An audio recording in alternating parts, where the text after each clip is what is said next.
dengan Unpad itu beda enggak? Mungkin beda, Pak. Bukan yang mungkin, hampir pasti beda. Pasti beda, Pak ya. Yang kaya-kaya, yang anu gitu kan nggak percaya pada UMS, belum percaya pada UMS. Ya, Tapi ya. orang yang misalnya seleksi pegawai untuk daerah Boyolali banyak menggunakan UMS. Tapi kalau Pertamina gitu menggunakan UMS nggak? Jasa dari UMS? Enggak kan? Di UI kan gitu loh. Paham itu maksudnya? Ya. Nah, kalau Valid ya, Pak? validasinya Lebih valid. dilakukan oleh UI, yang paling baik instrumennya boleh dipakai di awal kita menggunakan norma dia, minjam dia bisa, tapi yang paling baik UMS mengembangkan norma grupnya sendiri gitu. Paham itu maksudnya? Ya. Jadi kalau Anda nanti bekerja psikologi, pertama sekali boleh saja menggunakan norma yang dibuat orang, tapi yang paling baik kemudian Anda mengembangkan norma grupnya sendiri, sehingga membandingkan skornya itu menjadi lebih relevan dalam konteks norma grup yang Anda layani. Jadi, ketika kita menginterpretasi skor hasil pengukuran instrumen kita itu, biasanya membandingkan orang-orang dalam norma grup itu. Maka orang yang dites kemudian itu karena dalam satu kelompok populasi, maka anak itu ibaratnya anggota norma grup gitu. Makanya interpretasinya berdasarkan posisi relatif dari warga norma grup. Yang keenam, skala interval pada skor-skor tes kan dianggap interval. Padahal kalau menurut teori yang dikembangkan oleh Kerlinger di dunia pendidikan atau psikologi itu skalanya bukan interval, lebih cenderung berskala ordinal. Kita mengenal ada 4 skala. Mudeng enggak Anda skala? Kalau belajar statistik dengan saya tuh belajar tentang skala itu dulu. Yang paling primitif namanya nominal. Contoh nominal itu apa? Nominal itu ada yang asli, ada yang tidak asli. Contohnya, 01. ya? 01 ya, Pak. Ya, 01. Contohnya apa? Yang asli. Nomor rumah. Hah? Nomor Contohnya rumah. jengkel. Oh. Jengkel. Jengkel, jen tulisannya kel. Jenis kelamin. Itu jengkel itu. Laki-laki diberi skor 0 atau 1 boleh saja, perempuan diberi skor 0, 1 boleh enggak. Kira-kira ada yang skala tengah antara 0 dan 1 enggak? Mestinya enggak ada. Walaupun ada yang pindah dari 0 ke 1. Yang operasi? Ada toh? Transgenetik. Nah, itu skalanya skala nominal. Perempuan diberi 1, laki-laki diberi 0, 01-nya itu asli. Sekarang kalau 01 itu tidak asli apa contohnya? Contohnya lulus tidak lulus. Lulus 1 tidak lulus 0. Itu enggak asli itu. Coba kalau standar lulusnya ditingkatkan. Matematik minimal 8 gitu. Kira-kira anak SMA banyak yang 0 atau banyak yang 1? Bandingkan kalau 0 apa itu batas lulusnya diganti dengan 4. Yang tadi tidak lulus jadi lulus enggak? Iya, Pak. Lulus toh? Maka 1 dan 0 pada lulus tidak lulus itu skalanya tidak asli. Yang ordinal apa? Contoh yang paling banyak ditemui di sekolah selama ini, ranking di sekolah.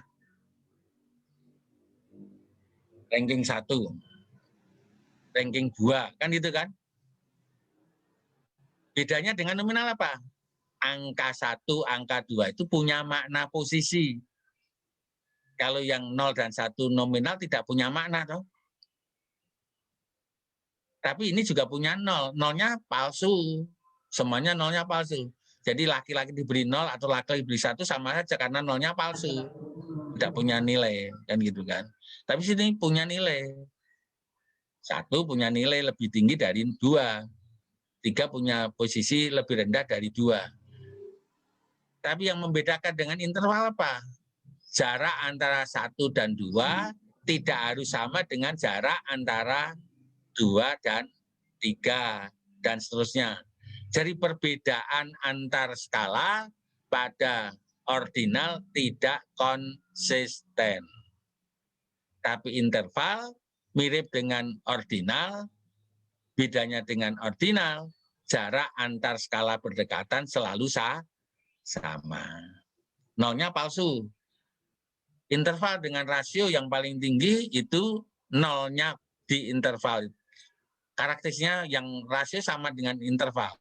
Semuanya sama, kecuali 1. 0 di interval itu palsu, sedangkan 0 di rasio itu asli. Cuma itu aja bedanya. Oke. Jadi Anda tahu ada skala interval.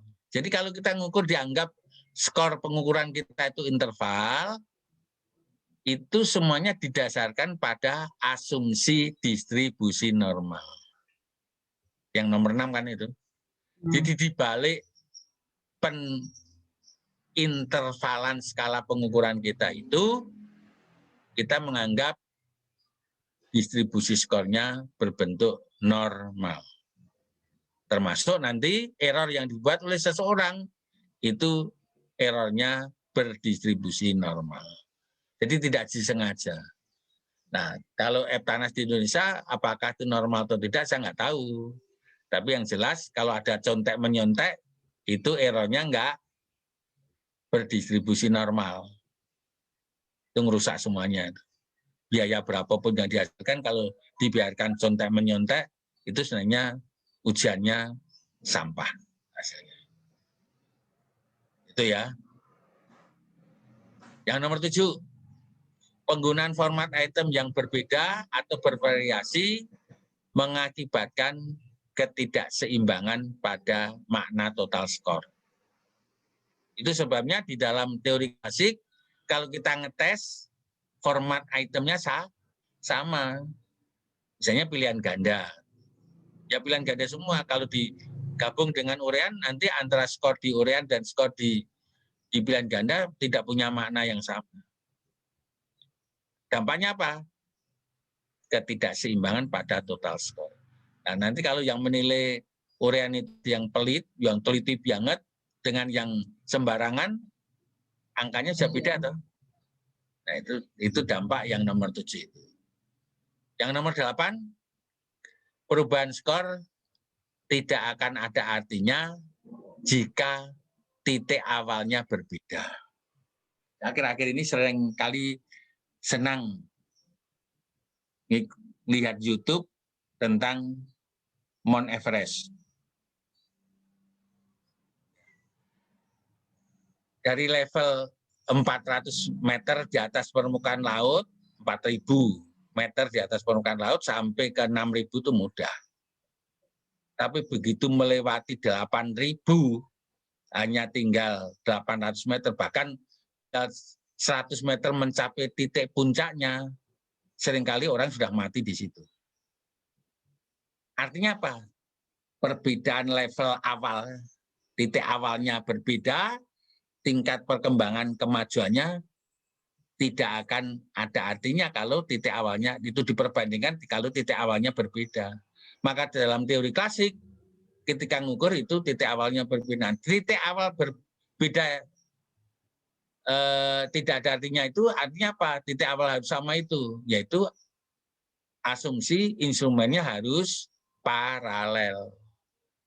Paralel kalau orang lari 100 meter itu kan titik awalnya garis sama toh. Nanti titik 100 meternya juga garisnya sama toh. Satu di lane 1 atau lane 9, kalau internasional kan maksimum 9. Kalau yang ikut final cuma 7, lane 1 dan lane 9-nya tidak dipakai. Lane 2 sampai lane 8. Itu supaya paralel. Yang nomor 9. Faktor analisis terhadap scoring dikotomus 0 dan 1 tadi, itu yang dihasilkan bukan faktor yang sesungguhnya. Namanya image factor, atau dibahasakan di sini menjadi artifact, bukan sesungguhnya. Makanya dia pakai diputar. Kalau belajar statistik nanti, ya, posisinya nggak berubah. Jadi artifact. Oke. Yang ke-10, dalam teori klasik, ciri stimulus tidak dianggap penting. Yang dianggap penting adalah ciri total score test. Disebut ciri psikometri. Jadi pelajaran psikometri pada teori klasik, itu kajiannya sebenarnya umumnya pada level total score. Gitu. Nah, ciri konsep di item seringkali diabaikan, walaupun ketika kita menganalisis, kita perlu juga informasi pada level item.